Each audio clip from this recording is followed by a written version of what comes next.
Sejumlah pengungsi korban banjir perumahan Ciledug Indah, Tangerang, Banten mulai terserang batuk dan gatal-gatal. Tempat pengungsian juga berpotensi jadi penyebaran COVID-19. Pasalnya dari hasil pemeriksaan sejumlah warga menunjukkan gejala virus corona. Debit air yang merendam ratusan rumah warga di perumahan Ciledug Indah 1 dan 2 Karangtengah, Tangerang, Banten berangsur surut. Meski demikian, ratusan warga yang rumahnya terendam banjir masih bertahan di tempat-tempat pengungsian sementara.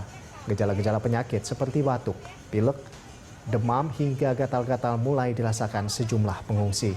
Bahkan ada beberapa pengungsi yang mendapat perawatan medis serius karena mengalami demam yang cukup tinggi. Sayangnya para pengungsi masih kurang mentaati menerapkan protokol kesehatan COVID-19. Masih banyak warga yang ditemukan tidak menggunakan masker.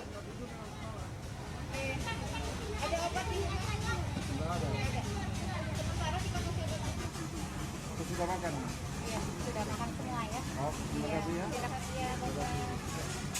Rata-rata pusing, mual, terus ada beberapa yang gatel-gatel, mudah-mudahan tidak terlalu berat. Ada yang luka-luka ringan juga ada.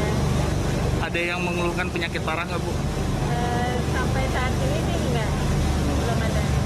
Untuk ketersediaan obatnya sendiri gimana, Bu? Ketersediaan obat kami dari Puskesmas disediakan, sudah ada bantuan dari Dinas Kesehatan berupa masker, minyak kayu putih itu sudah di-drop dari Dinas.